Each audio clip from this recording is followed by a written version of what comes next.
You saw in that video what it took to be the champion. You have one day, you have one race, and there's only one champion. If I could swim 50 minutes in the open ocean off the coast of Kona in do the swim in about 50 minutes, get out of the water, bike 112 miles along the west side of the big island of Hawaii, which, as most of you know, is very hot, windy, desolate, not a lot of swaying palm trees and mai tais going on out there. It's very intense.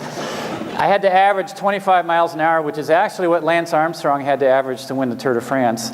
Get off of my bike at 12:30 in the afternoon, the hottest point of the day on the hottest of all the Hawaiian Islands, run a marathon averaging 6 minutes and 10 seconds every single mile. I would be the Ironman champ.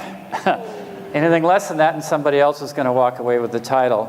But as any goal that is great happens, it usually evolves over time.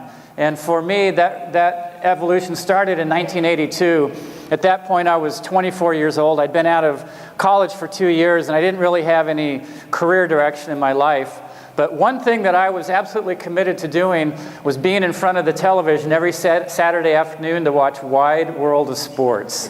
You remember those days when the entire nation would stop to see what Jim McKay had to say about some amazing sporting event? Well, one Saturday in February, I was racing home because I was late to see the beginning of the show. And I turned on the television, and Jim was talking about this thing called the Ironman triathlon. I'd never heard of the Ironman or triathlon. And then he told the distances, 2.4-mile swim, 112-mile bike ride, and a marathon. And I thought, how many days is it going to take these people to finish this crazy thing? He said, they start at 7 and they have till midnight, 17 hours later to complete it. And the thought was, they have to be absolutely nuts. Why would you want to do something that crazy? But as I watched the athletes coming across that finish line, I was just drawn into the human drama of what these people who looked very ordinary were doing, this amazing, extraordinary event called the Ironman. And about 2 weeks after I saw that race on television, I thought, you know what? I want to go there and see if somehow I can cross that amazing finish line. Now, in 1982, it was a very easy process to get into Ironman. You called up the Ironman office. They sent you the application. You sent it in with a check and a photo, and you were in. As you know, very different than it is today. 6 months later, I was on the start line of that incredible event. At about 5 minutes to 7, I was floating in Kailua Bay with about 1,000 other athletes who were all there hoping to finish the race. And really, nobody from first to last knows what it's going to take to complete that day. We all train, but when the gun goes off, you just never know what's going to happen. Now, out of those 1,000 athletes, there's one that I want to highlight for you because he became my toughest challenge to becoming the Ironman champion. It was that gentleman named, Dave Scott. Now, in 1982, Dave was recognized as the best Ironman distance triathlete in the world. He'd won the race once. He was coming back hoping to win his second title. And Dave is one of those guys that is absolutely committed to doing everything he possibly can to have his best race. He had the best equipment that money could buy.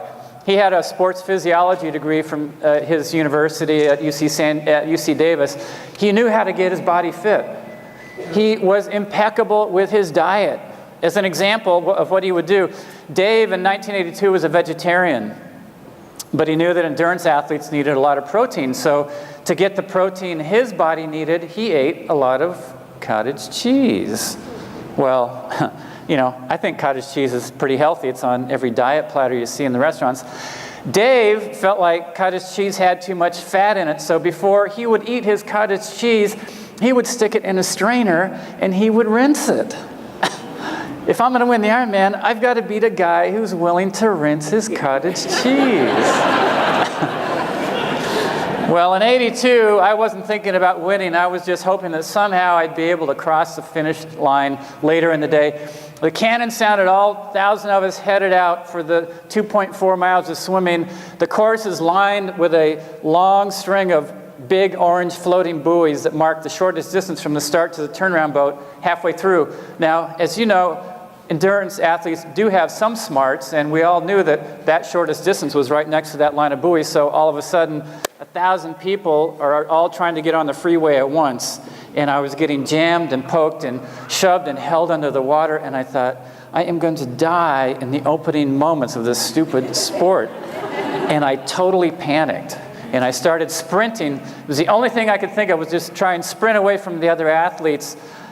Probably not the best strategy to sprint the opening moments of a day that can take 17 hours, but that's all I could come up with. Finally, as I got close to the turnaround boat, I found an open spot next to the buoys. I found another athlete who was cutting a steady course through the water, and I thought, all right, this is the only time you're going to do this thing. Just try and relax and enjoy it. We made the turn. We headed back for the second half of the swim, and I thought, I wonder where the leaders are. So I stopped to tread water for a second, and I looked up, and the only guy I could see was the guy whose feet I was on, and I thought, man, those top guys are so fast, they're so far ahead, I can't even see them. When I came out of the water, still on the feet of this guy that I'd been following now for about half the swim, we passed under the timing clock, which gives you your swim split and also your position in the race when you pass under the clock. When I went under the clock, I looked up, and the number next to my time was number 2. I was on the feet of the leader of the Ironman. Boy, this is a pretty good sport now. I thought, who am I following? I ran over, I looked at him. Do you want to guess who I was following? Dave Scott, the best guy in the world. Now I'm ecstatic. We threw on our cycling clothes. We headed out for 112 miles of biking. Halfway through the bike ride, I was still with Dave Scott, the best guy. We made the turn at Javi, we headed back, and I could see that we had a 5-minute gap on the next competitor. I'm with the best guy in the world. We have this huge gap. ABC is filming us. My friends back home are going to see me on TV. Now, I had never talked to Dave Scott before, so I figured, perfect time for an introduction. So I rode up next to him and I go, hey Dave, when we're done with the bike, you want to go for a run? Who are you? I said, well, my name's Mark Allen. And he said, oh, I think I've heard your name. And he clicked his bike into a big gear and he took off. So I figured, well, conversation with the champ's over. I clicked my bike into a big gear and I heard this clank, clank, clank, clank, clank. And I looked down. My derailleur had broken off and was dragging on the ground. Off-road Dave Scott, he won his second title. My race was done just past the turnaround of the bike ride. I didn't achieve that goal of crossing the finish line, but I had been with the best guy in the world for almost 4 hours of racing, which is about half the amount of time it takes the leaders to finish that race.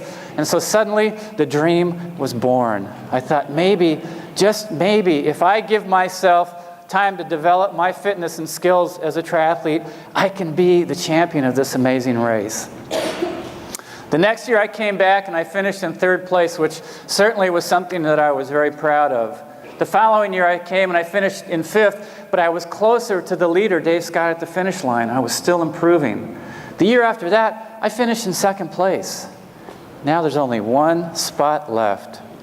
In 1987, as I prepared for my 5th Ironman, I asked myself, what can I do to get myself more fit than every other athlete in the world, including the best guy, Dave Scott? And I said, I'm going to commit to out-training everybody, even the best guy. So from January through October, my training season, I did enough swimming, cycling, and running to add up to doing 125 Ironmans worth of preparation. 15,000 miles went down into my logbook. You guys want to be an Ironman champ? Certainly hard work is part of it, but it has to be the right kind of work, doesn't it? Well, anyway, I was just putting in as much training as I could dream up. I showed up at the start line. I felt great. I spotted Dave at the swim start. We swam within sight of each other for 2.4 miles. We biked 112 miles still within sight of each other. We ran the opening miles of that marathon almost side by side. At the half marathon point, we took the lead from the last person who had been ahead of us. One of us was going to win that race, and I was feeling great. So I thought, all right, Mr. Cottage Cheese Rinser, let's see what you got. And I dropped my pace down to a 6-minute mile. Dave Scott began to fall back, something that I knew he did not want to have happen. That gave me even more inspiration. I went even faster. He fell back even quicker. With 10 miles to go in the marathon, I was given a time split, and I was told that Dave was now 5 minutes behind me. Now let me do the math for you. 10 miles to go with a 5-minute gap. That meant that a guy who was losing time was now going to have to turn it around and make up 30 seconds a mile, every single mile of those closing 10, if he was going to catch me at the finish line. And I knew there was no possible way he could do that. So with a 5-minute gap on the best guy in the world, I began to assemble the acceptance speech that I was going to give the following night at the awards ceremony.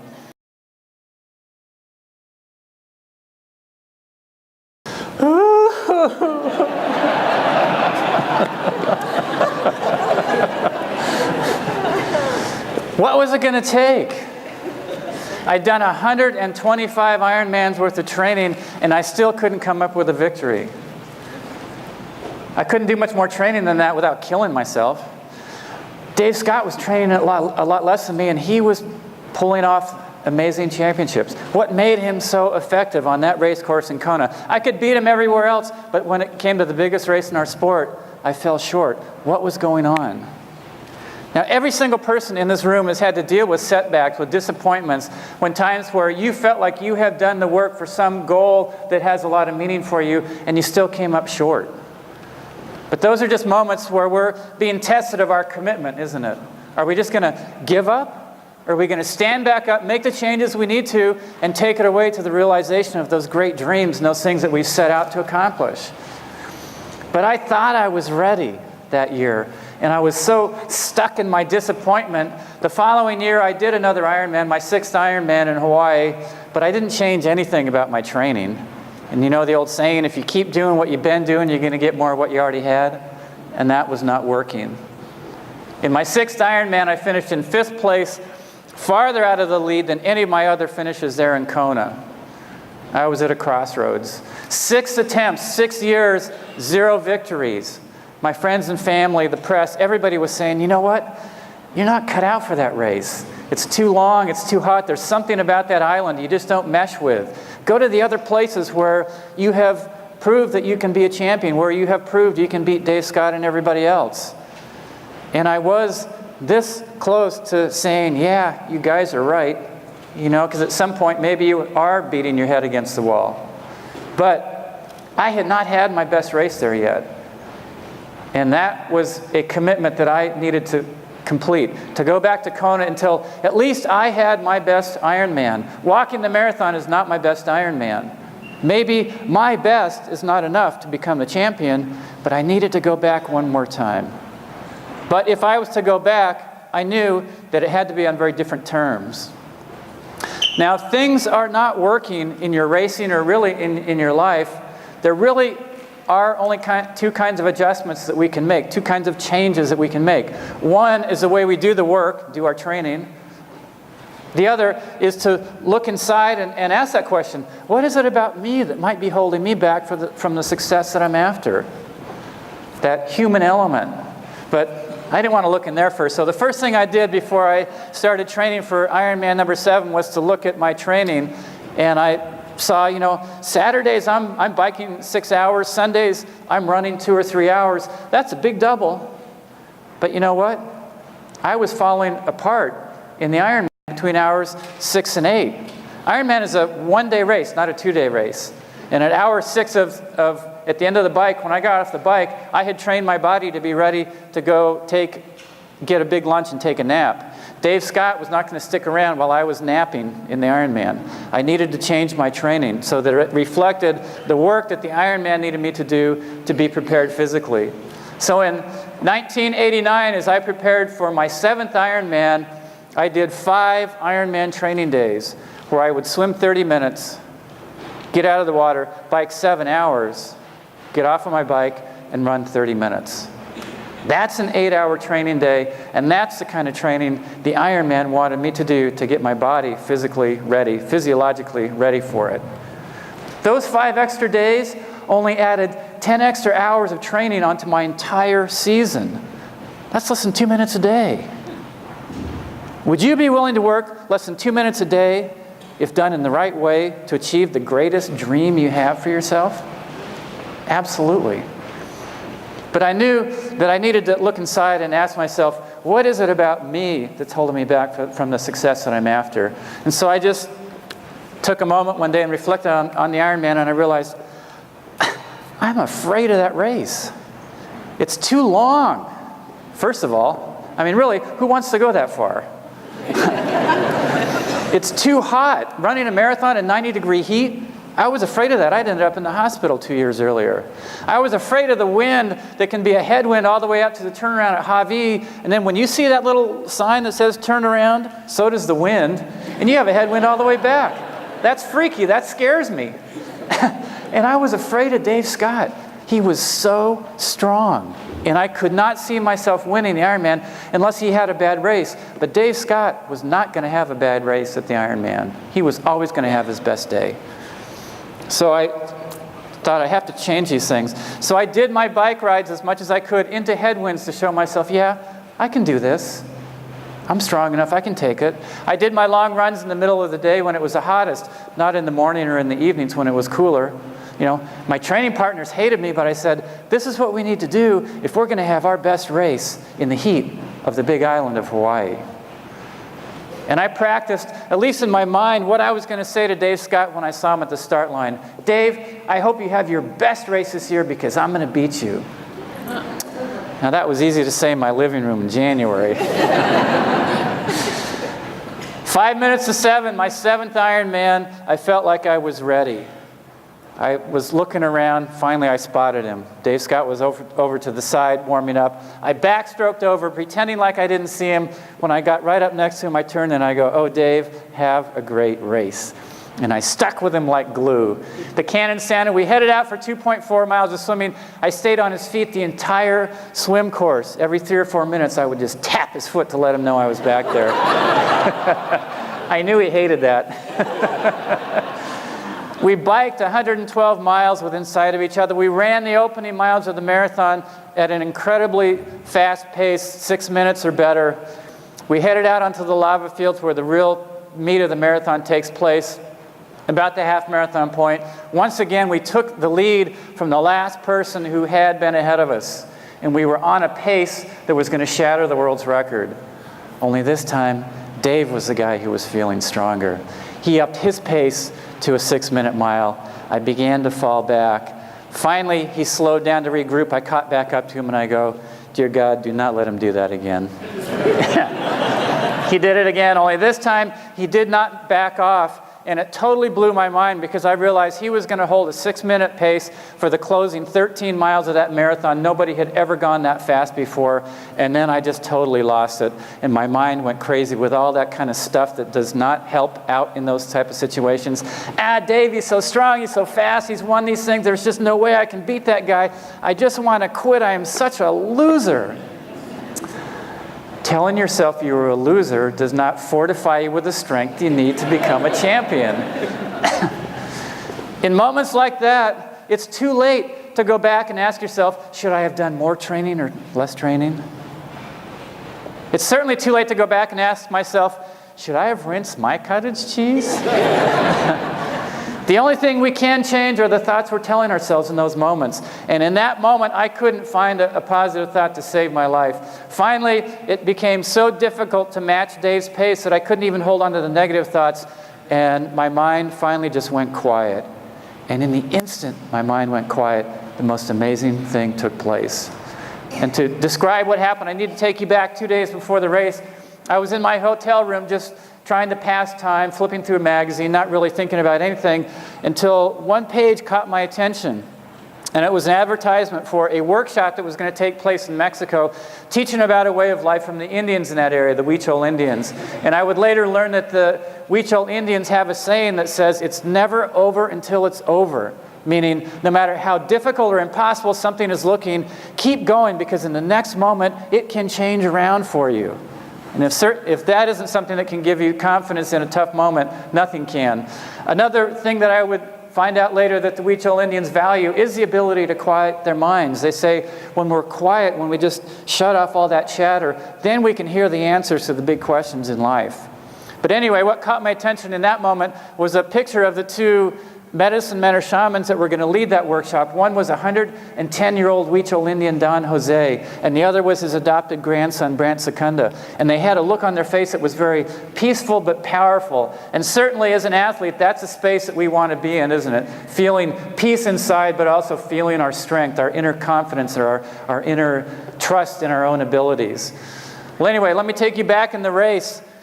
Dave Scott's surging. I'm barely able to hang on. Finally, it's so difficult to match his pace that my mind just goes quiet. And in the instant my mind went quiet, Don Jose's image came back to me. And I thought, you know what?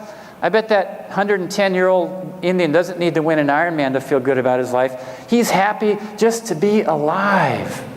You know how that is when you wake up some mornings and you're just happy to wake up and see the sun again? You know that no matter what happens on that day, it's going to be a positive outcome. Very different than the days where you want to pull the covers over your head and crawl back in underneath the sheets, right? On those days, even the smallest to-do list is going to be a daunting task. Well, my to-do list was not looking very good. A 6-time Ironman champ is now holding a 6-minute pace, and he's going to do it for the next 13 miles. I'm ready to blow up, but suddenly, I was just happy to be there, right there. There I was. I was with the best guy in the world. There's no shame in that. Nobody else is giving him a run for his money. There's still 13 miles left to go in this race. Something might happen here. And suddenly, I could just feel my energy start to come back into my body, and the whole dynamic of the race began to change. Dave Scott had his best Ironman ever in his career that day. He broke his previous world's record by almost 18 minutes. I did my best time to that point by nearly 35. And the difference in our times at the end was a mere 58 seconds. A very small margin on a very, very long day. I went on to win 6 Ironman titles and 6 starts, the final one coming in 1995 in what perhaps was my best Ironman, where I was coming off the bike 13 and a half minutes behind Thomas Hellriegel, a guy who was 13 years younger than me. I was 37, he was 24. So I had to make up 30 seconds a mile every single mile of that marathon to pull that one off. And every one of the top 10 guys came up to me afterwards and they said, "How'd you hold it together?" They said, "I would have just given up. That's too much of a gap. I wouldn't have had the confidence to do that." And it certainly wasn't easy, but I was able to do that. I met Brant Secunda right after that first victory and began to get his help to put me together as have my inner strength of character be a little bit stronger, and that was what enabled me in '95 to just keep my mind at bay when I really wanted to quit and drop out, when I had that big gap to make up. And he and I have a book that we wrote together called Fit Soul, Fit Body, 9 Keys to a Healthier, Happier You, and we have a lot of great training principles in here, but also a lot of great tools and tips to help you deal with stress. Has anybody ever experienced stress in this room? Oh, 2 of you. We also have a lot of great tips on nutrition, how to eat for training and racing, and then also concepts on how to hopefully get a little more balance in life, to learn how to indeed quiet your mind in those tough moments. I'm sure all of you have had those thoughts that come in that didn't help you out in a tough moment, and how to sort of alleviate that into tools and practices to just adopt a more positive outlook on things, even when the world may look chaotic on the outside. Hopefully your inner environment can be a peaceful one. Certainly I have my online coaching that I've started 12 years ago. We coach people in over 50 countries. Last year we had, I think, 34 people racing in Kona. And it was a great team. It's just a fun group to work with. And so anyway, I'd like to open it up for questions. If anybody has any questions, hopefully I'll have an answer.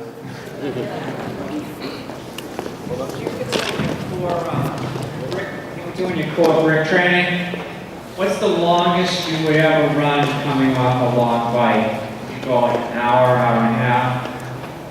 50 minutes.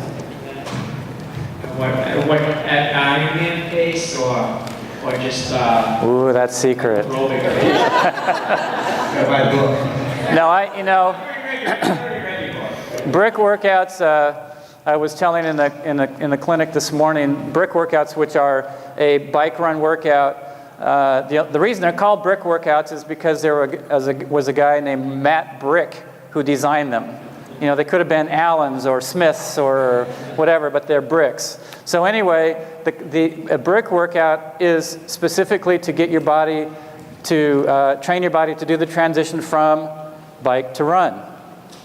That happens in about 20 minutes. So any run over 20 minutes is kind of fluff.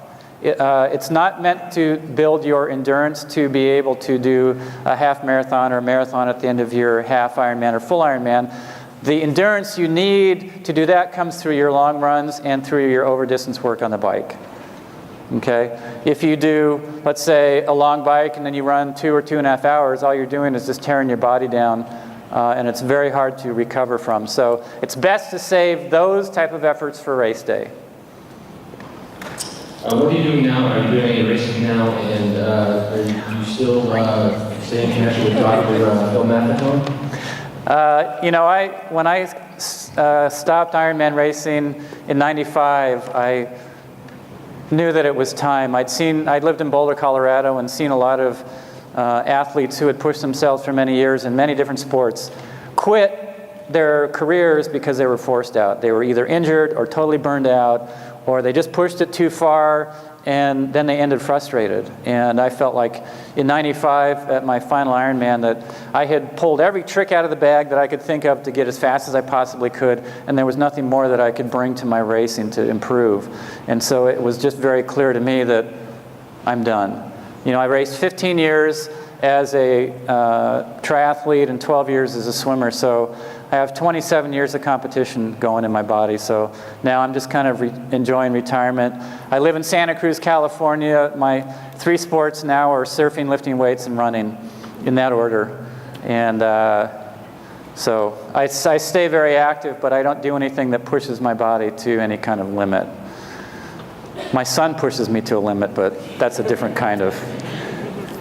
You know, everybody that I talk to who doesn't exercise regularly and who doesn't do something that develops core strength and who doesn't do something that improves flexibility, as they get older they have aches and pains. And knock on wood, I don't have those, because everything that I do is developing those things. You know, I'm working my cardiovascular system. I'm still developing strength so that all my joints and tendons and everything have the integrity they need. And the surfing is sort of like flexibility work in motion. So, you know, everything stays supple and loose. Actually, to answer your question, I do talk to Phil. I just remembered, I forgot that. After I quit racing, I thought, I got to develop all my business stuff, whatever that might be. And so for the first month and a half after I quit racing, I basically did almost no training. And, you know, my back was starting to get stiff, my neck hurt, my knees felt a little creaky and stuff, and I thought, what's going on? Did I just get old, you know, from Monday to Tuesday? And then I went out for a 30-minute run one day, and all of that went away, and I realized we are meant to move. Human beings are meant to move. We are not designed to sit in these little things for 10 hours a day, looking at this other little thing, doing this. We're meant to move. Hi, do you have a daily supplement regimen you could expand upon if you do? Supplements should be just that. They should supplement a good diet. You know, that's why they're called supplements. The challenge with having a good diet today in the modern world is twofold. One, because of the soils and changes in food production and everything. You know, a tomato today doesn't necessarily have the same nutrient density that it had 200 years ago.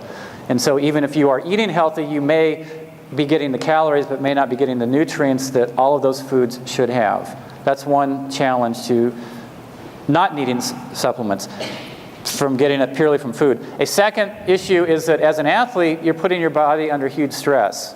And as your stress goes up, your physical stress goes up like this, your need for some nutrients goes up geometrically. So, for example, your need for omega-3 oils goes up much faster than your need for calories, a lot of other nutrients like that, because you're putting your body under this huge training stress that has to replace everything. And so again, it can be very difficult to get the nutrients you need. I use a product called Bionics. They have a website. It's the only supplement that I have found where I could actually feel a difference. Most nutritional products don't have the stuff in enough density to actually have an impact on you physiologically, or it might, but it's in a form your body can't really absorb very well, or one thing might inhibit the absorption of another. It's a very complex thing. Anyway, Bionics, if you're interested.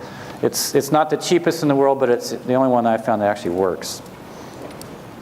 You saw Dave in that video where he was passing me with the truck on that one.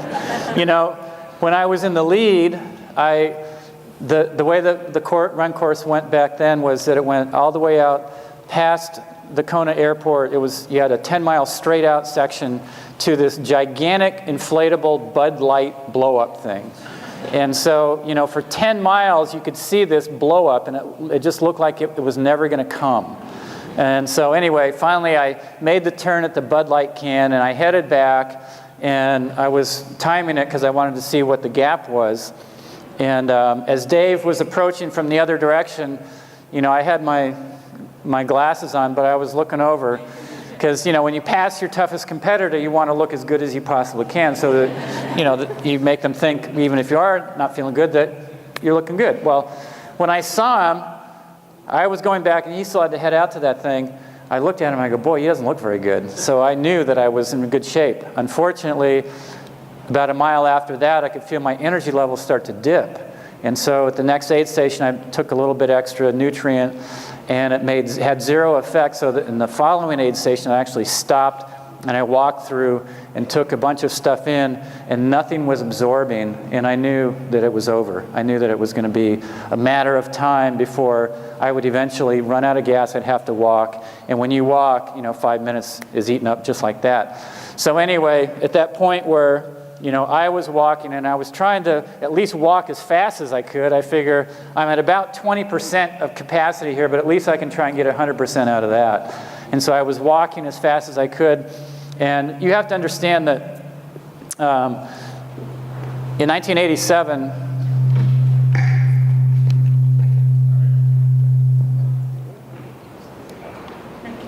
okay? In 1980, Dave must be working the machine back there. He doesn't want me to tell this story or something.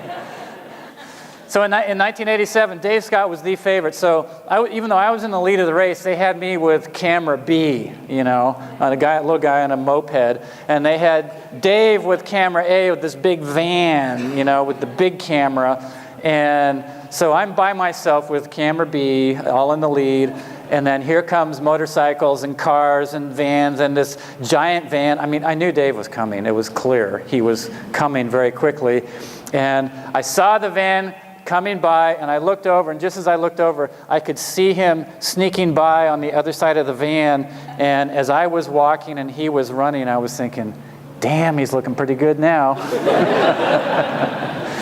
But you can also see in that final video there where at the point where I was able to pull away from him, you know, his shoulders came up and he started rocking, and suddenly he was having to deal with a situation that he had never dreamed of before. You see, Dave was the absolute best guy from hours 6 to 8 of that race, and he knew that if he was even in the same zip code as you, that he was going to be able to beat you.